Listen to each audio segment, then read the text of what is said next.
And a good morning to you. Welcome to hour number 2 of the Art Lewis Show. We're going to continue our government discussion this morning with a different individual.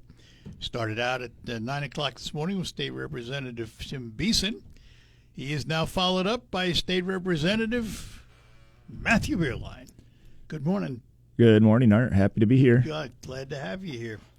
So, last hour we discussed the budget with Tim, and I want to continue that just a little bit to see how close or far apart you guys are. Tim was speculating that he expected the budget will be done by the end of the month. So roughly 2 weeks. Realistic? So if you would have asked me that a couple months ago, I would have said no way. I thought it was going to probably be September. And then a lot of conversation shifted, and their leadership certainly said, we want to be done by July, 4th of July, get everybody, out of town. I would have to guess it's an election year, and is that the push? I think so. I think that's part of it. There's a lot of activities during that summer. And typically, too, just the timing, there's usually a little recess right around the 4th of July. And so if you don't have it done by then, now you're pushing to mid-July.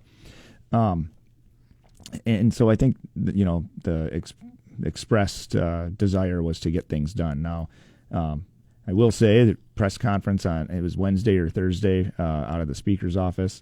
So, there's a lot to negotiate. There's a lot of things that want to get done, and he had expressed that we could have a continuing resolution if folks don't want to negotiate. So I'm hopeful that's not the case, and maybe it was just trying to put a little pressure on some other folks, but I guess that's a risky move because you don't know what happens 4 months from now, right? No, absolutely not. Is it better to negotiate with what you know versus what you don't know? So I'm still pretty hopeful that things get done by the end of this month. I mean, the bills are there. We know folks are talking. We know the conversations are happening.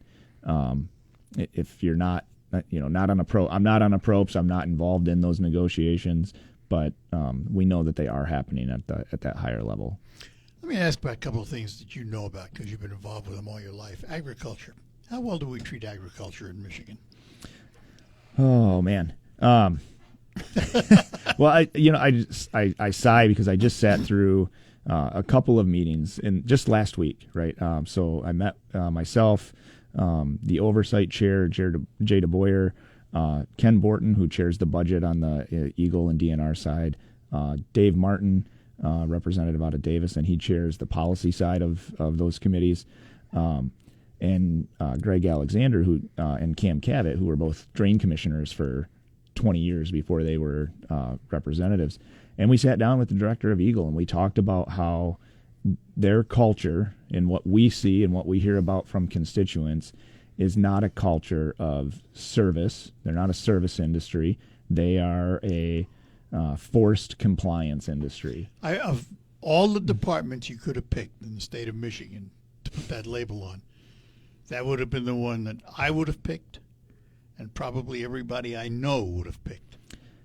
And I think which says something. It does. It does say something. And so, whether it's a local person trying to dig a pond, which I think most of us are familiar with that story, or it's your folks in agriculture who are trying to do things the right way. They're getting MEEP certification. They're following the rules, and the department comes in and they'll slap them with some fine, or they'll tell them they have to change what they've been doing for the last 30 years. And when we bring it up to the department, they always just say, "Hey, we're just enforcing the laws that you guys write." But then when we try to change those laws because we say, "Okay, this isn't working," they advocate against us changing the law, and that's not their role. Their role is to follow the statutes that we put in place. We're working really hard right now. There was a task force or a review board of folks who could review these cases and these situations that are brought forward by Eagle, and it was disbanded by the governor's office. We're trying to put that back in. We think it's an important piece of it. The other thing I would say when it comes to how we treat farmers, and this is something that actually my committee, I chair the subcommittee on public health and food security. We had MSU Extension in to testify on a program that they administer that was not funded last year. There is a federal grant that helps with it, but it's not funded in this budget yet either, and that's something that it's not in anybody's budget. So I'm working to try and get it still in the budget, but it's a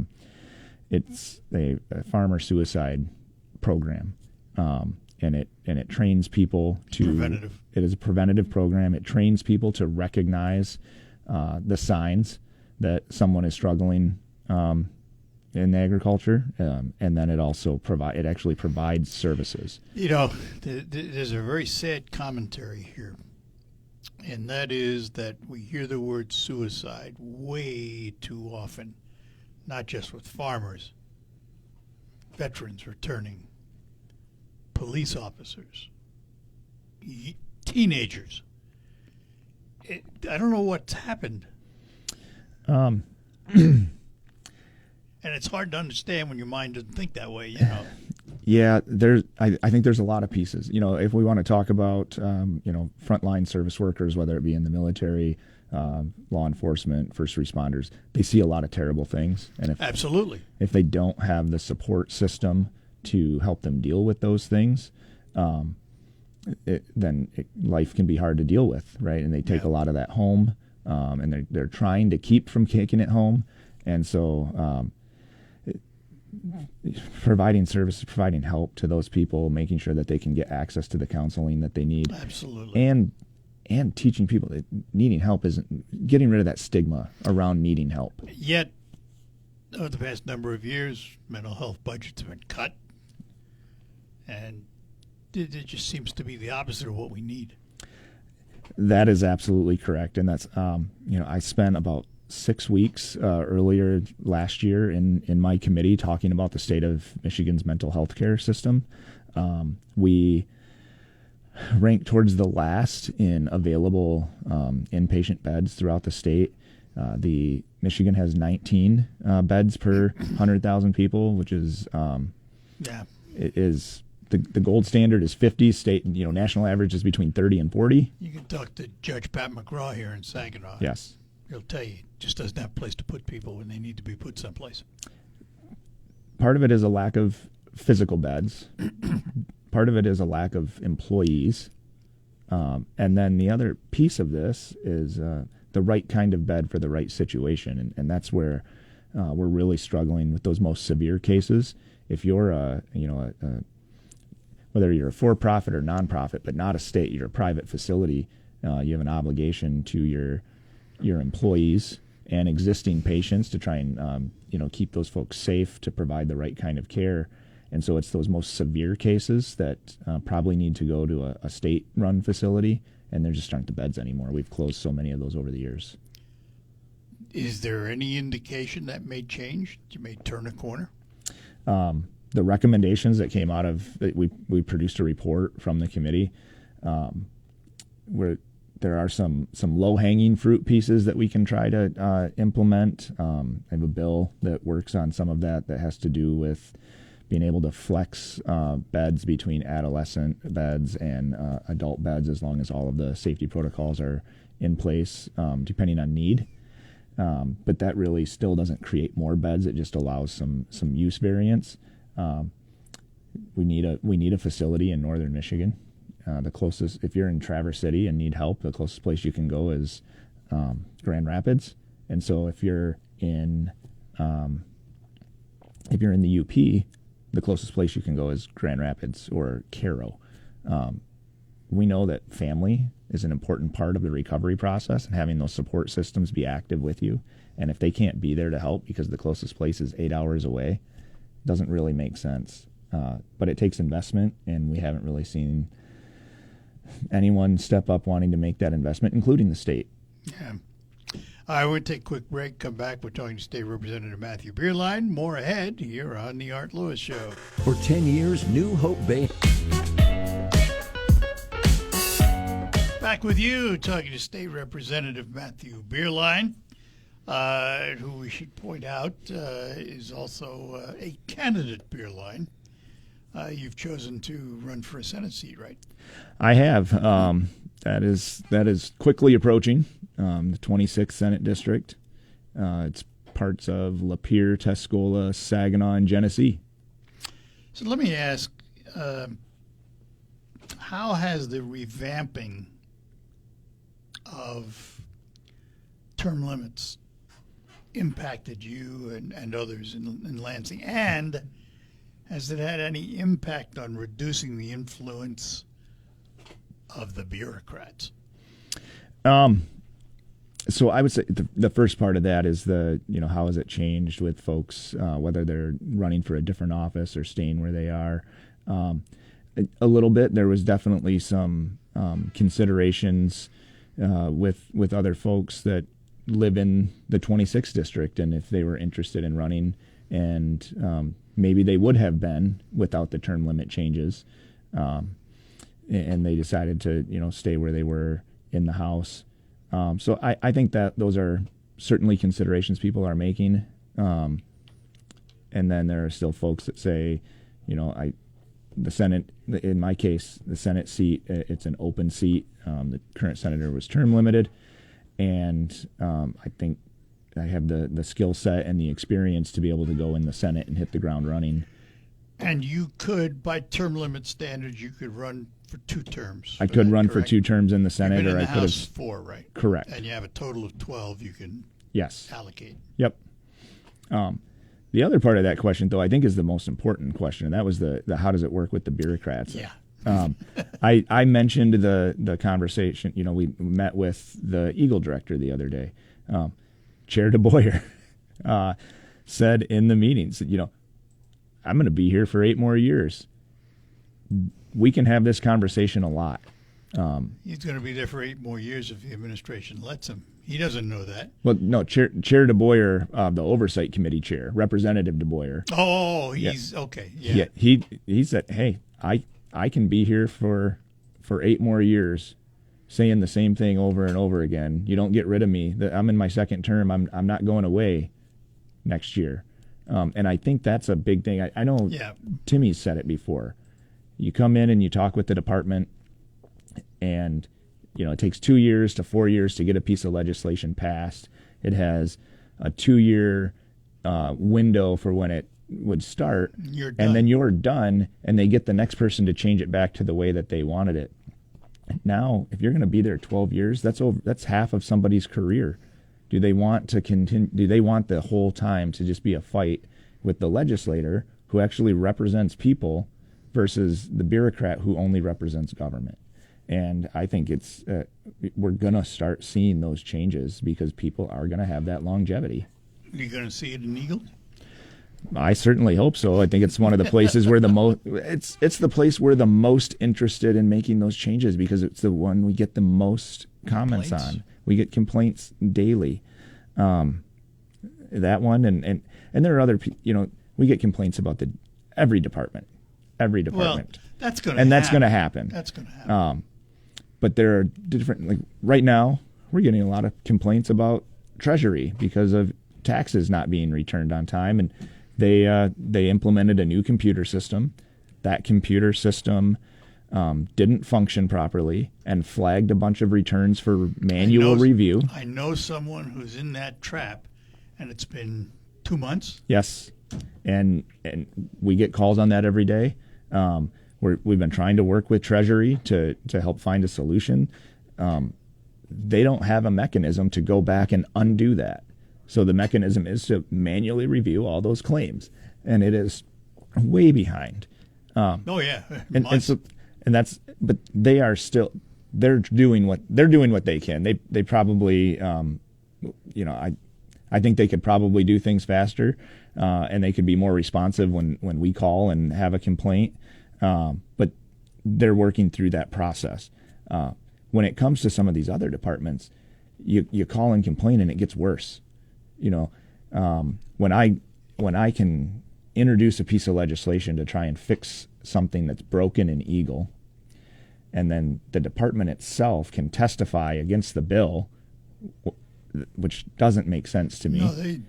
No, because their job is to comply with what we pass as a legislature, and then for them to file a lawsuit 3 days later against the constituent who is testifying with me says that they're not in this for the right reasons. And their job is to protect the environment and to work with the people of this state. They've turned into their own policing agency, and they get to make the rules. Yeah, that's not going to go on forever. That can't go on forever, and people won't accept it. They will not accept it. Yeah. Do you find that colleagues on the other side of the aisle recognize that and are willing to do something about it? Yes. They got to be getting complaints too. Yes. Willing to recognize it. I think there's they get the complaints. There's a recognition that some things could be better from a customer service standpoint, but there's not. What's coming. Continuing to harp on Eagle, right?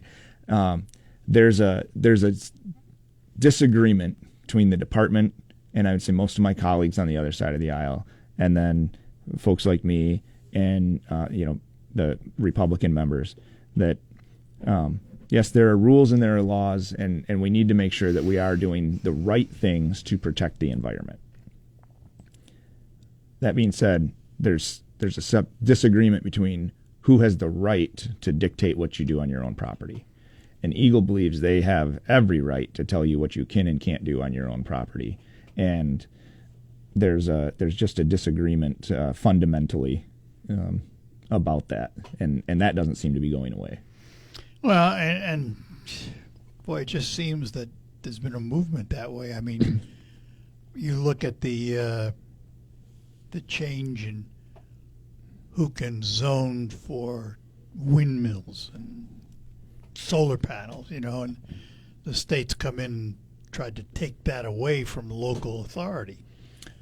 And for the most part, they have taken that away. That legislation passed in 2023. And this is where you get into those differences there's a lot of things we can work together on, but we have political differences. And that was one of those things that was a party line vote that every Republican voted against, that mandated certain percentage of electricity come from, you could say wind and solar. They called it carbon free is the way they called it.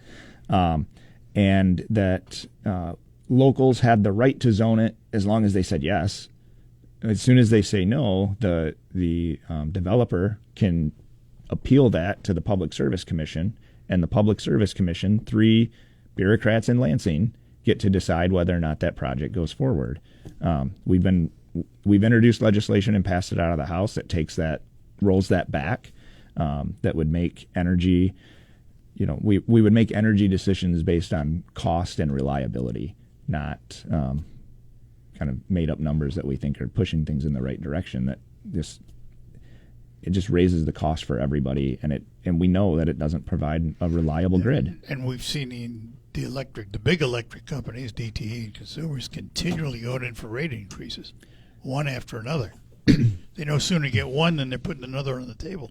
And that's the way the system is designed and works. It's whatever cost inputs they have, they divide up amongst all the ratepayers, and that gets added back out to the rate. So if you're saying, hey, you need to push a certain percentage of your electric production to these new technologies, then you have to go out and build those new technologies. They don't get to shut down a gas plant just because they put in a solar field. You have to have the gas as the backup generation. So it's not like they're offloading assets or liabilities when they're adding these new assets and liabilities.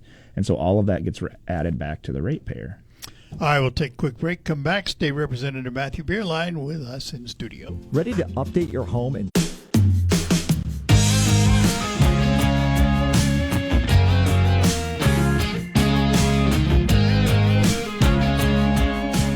we are back with you talking to State Representative Matthew Bierlein from an agricultural family. We were just talking during the break about energy and data centers. Another newfangled topic that we all seem to want to have a say in. You were telling me because of the way the grid structure is in this country, Ohio is sitting with how many permits? The last number I saw for Ohio was 51. 51 data center permits. These are permits that have been issued, or these are applications? No, I believe they're permits that have been issued.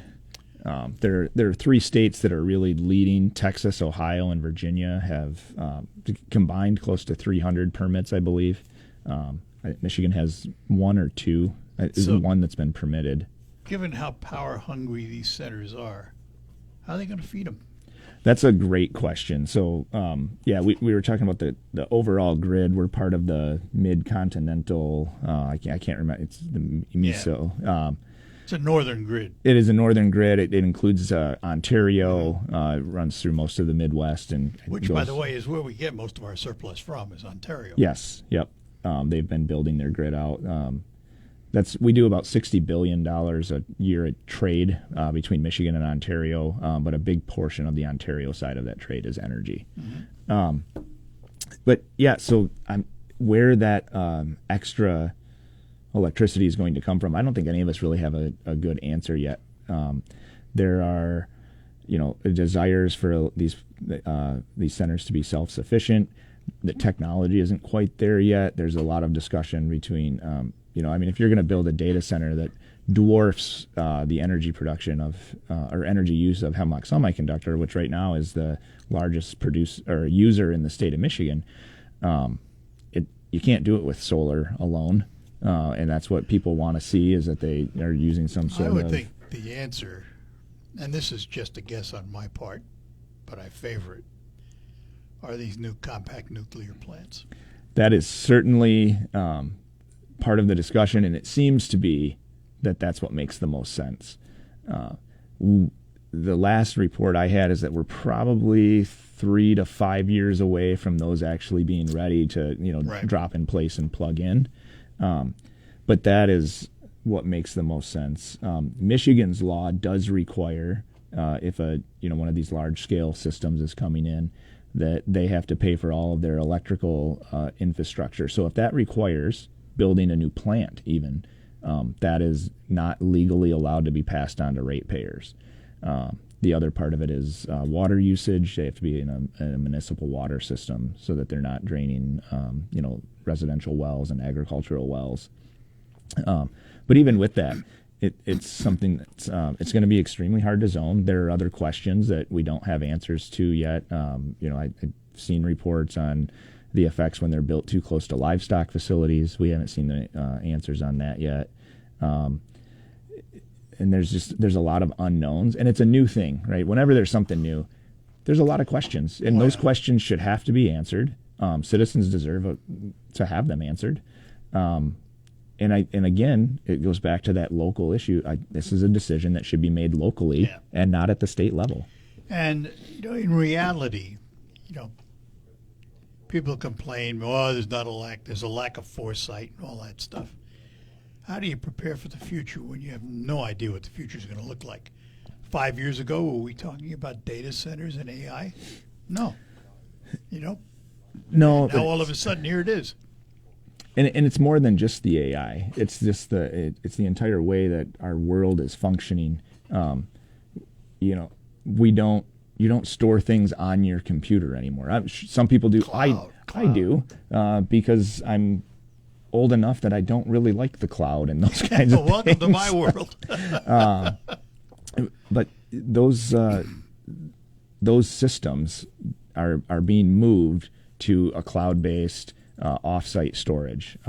Even things that I listened to a local unit of government. The county that I live in, I listened to the IT director address the Board of Commissioners a month ago and talk about that. The county right now stores all of its own information and data, but the programs that they use and the things that they contract for in the next round of negotiations or recontracting, they're not going to be allowed to do that. They're going to have to use the offsite storage that those companies, you get a license now. You don't own the software anymore. And so all of this is changing, and it does take storage facilities, whether that's AI driven or just your regular computing, because of the way that technology has shifted. And couple that with the fact that almost everybody now has computers at home, and it's different. You have a computer in your hand that, Well- 20 years ago we would have called it a supercomputer.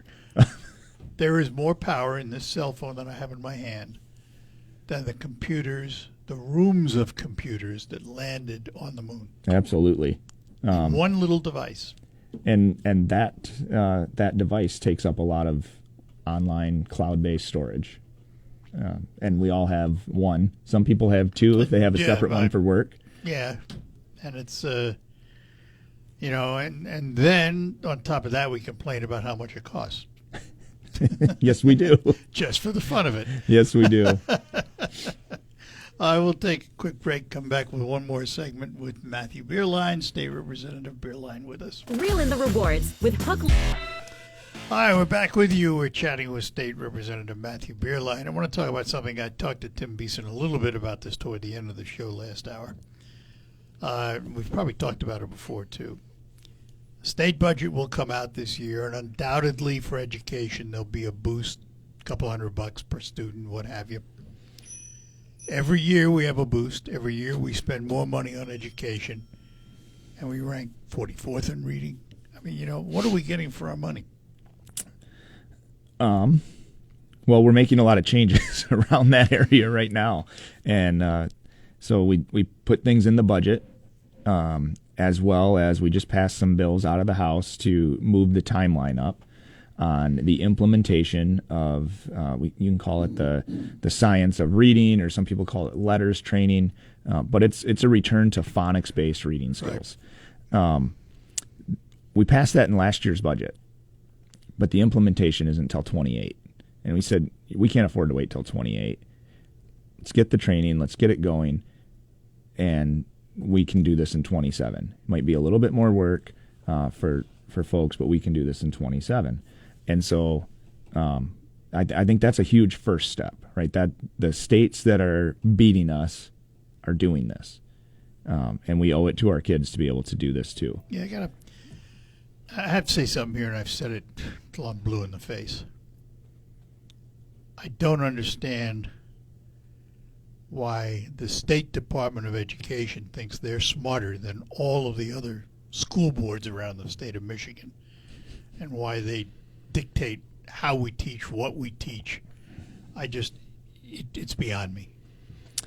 And they're elected separately, which makes it but very nobody knows who difficult. they are. Right, but it makes it very difficult from a legislative standpoint to do things because they're elected to their own boards. It's their position, and they're elected statewide. So occasionally they'll remind you that, well, I was elected by the whole state, and you were just elected by 90,000 people. You do control their budget. We do control their budget. We've tried to make some changes. I think, to be honest, I think the governor's recommendation that board be appointed department like all the other ones makes sense, because we have elected school boards in every school district. So if they can provide guidance or support, then that's fine. But to have an elected bureaucracy at the overseeing all of our education hasn't been working. I think the other part, when we talk about this increase every year, there's no doubt that it costs more to educate, just like it costs more to do everything else that we do. But the big change that we've seen in education over the last 20 years, I think, is this, and these are, I think you could blame a lot of this on the state. It is because of the requirements that we put on schools and the things that we're asking our school system to do that we probably didn't ask them to do 20 years ago, is the number of non-educators on a school payroll to the number of educators. And I think it's 50-50 now for the number of non-teachers on a school payroll. And how much of that is administrative burden that we've put on them to be able to, here's a grant that you can help offset this program. Well, you have to track it, and the amount of overhead that's required to collect most of those grants or even apply for them is, quite frankly, it's outrageous. And it's one of the changes we tried to make last year, was rolling all of those things just into per pupil funding. But then folks get upset and they get scared that their program is going to be cut because the school board will decide, well, that's not as important to us. And so there was no support on making those changes from the governor's office or the other side of the aisle. And so we went back to we rolled some things together. We were able to get rid of some of those categoricals, but there are I think there's over 120 different categoricals, so different grants and things that dictate exactly how the school has to spend money outside of the per pupil allowance. Yeah. Just takes away local control.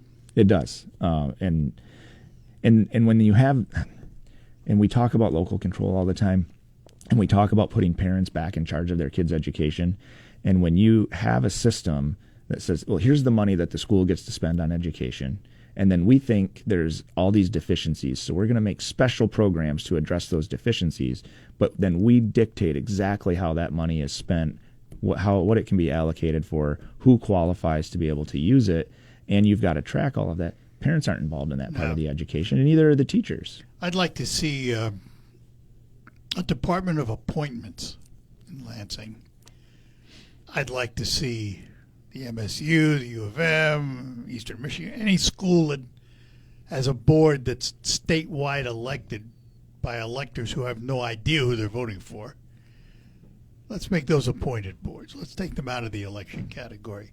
State Board of Education. They have no idea who these people are. Not typically. Even folks who are really engaged don't really know who those folks usually are.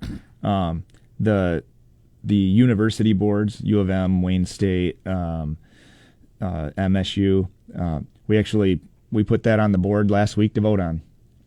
We voted to move that to appointment, which is there is a push for that because we've seen the just total dysfunction at the MSU board, and it only got 52 votes. It required a 3/4 majority because it's constitutional, so it wasn't even close. That's a shame. That's a political will one, and maybe a negotiated later on thing, but or a petition drive. A petition drive could put it on the ballot for the people to vote on. But yeah, there was just no will to do that the other day. I tend to think that it was probably political, that they'd like to see some other things negotiated as a result of that vote. But the dysfunction that we have seen in the last few years, specifically at MSU has been, is sad. And yeah, they certainly had their issues. And now there was a story today. I guess Senator Peters is being considered for the presidency. Interim or full time? I wasn't sure. I gathered full time because the president just left. Gerberts, he left, so they have an opening. And what does it say? So he came into a job on a pay scale that he thought was appropriate to come in. They offered to double his pay to keep him, and he left anyway. So that says a lot about your board support. Well, you wonder about dysfunction internally that causes him to do that. Correct. Well, Matthew, I got to interrupt because we're out of time, but it's always interesting. We had a pretty wide-ranging discussion this morning, to say the least. Well, I always enjoy it. Glad to do it, and glad to have you. I think we'll probably have to take a little break, and I'll see you maybe after the election. All right. State Representative Matthew Bierlein, and candidate for State Senate on the Republican ticket. We'll take our last break, come back, close out. Ladies, grab your gal pals.